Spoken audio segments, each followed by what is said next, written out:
In the most recent major update, Gaijin has added another WarThunder premium at top tier. This time it's for Japan and it's the F2 ADTW.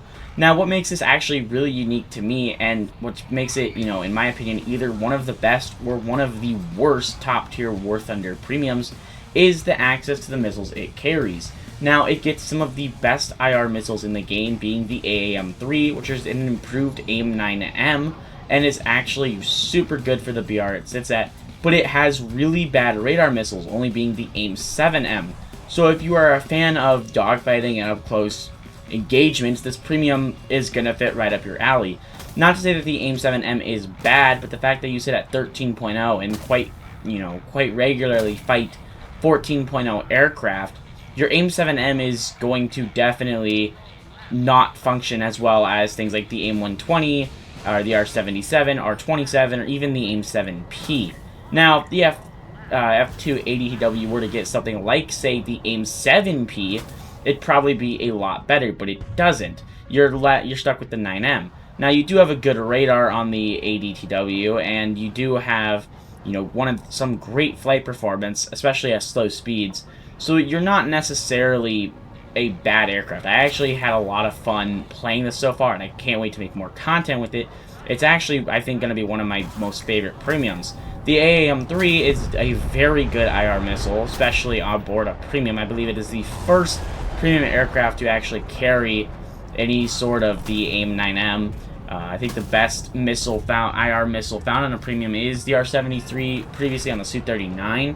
But as far as it goes for, NATO aircraft, it was the AIM-9L. Now, I guess technically the Magic 2. But, technically, my opinion so far of the F2 ADTW is that 13.0, you're an aircraft that you can't really go to 12.7 because you have the AAM-3, but you have the poor radar SAR missiles. You only are armed with the AIM-7M. So you really are at a spot where you're going to be up-tiered and you're going to be out-BVR'd by other aircraft.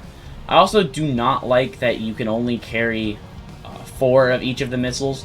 I wish you could carry more of the AAM-3s or even more of the AIM-7Ms depending on your playstyle. And don't get me wrong, the AIM-7M isn't, the worst missile you could have. You could be stuck with the AIM-7Ps. So honestly, the AIM-7M, it's not that bad. But when your comparison at 13.0, you're comparing it to other aircraft. Even when you're comparing it to other premiums in this BR range, at 12.7, the Hornets are armed with the AIM-7P.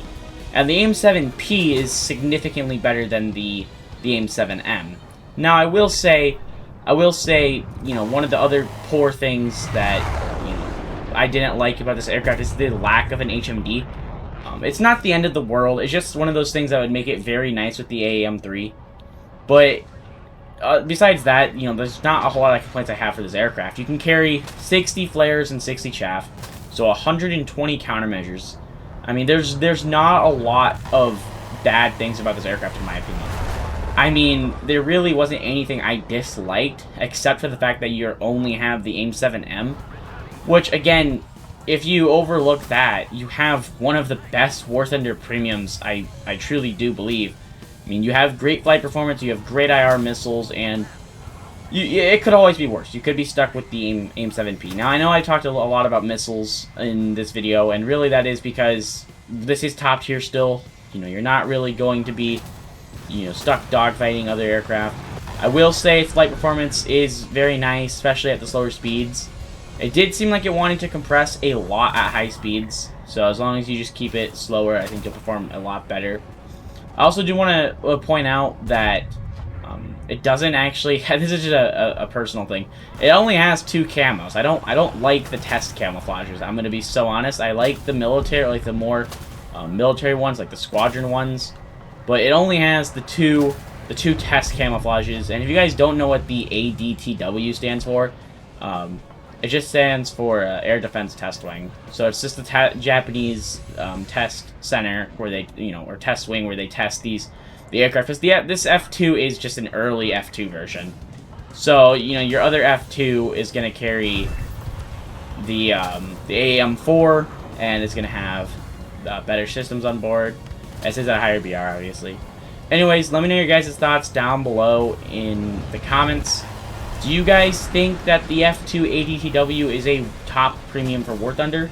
Or do you think it's pretty lackluster with only having the AIM-7Ms? Please make sure to hit that like button and subscribe. Hope you guys enjoyed this video, and I hope to see you guys in the next one.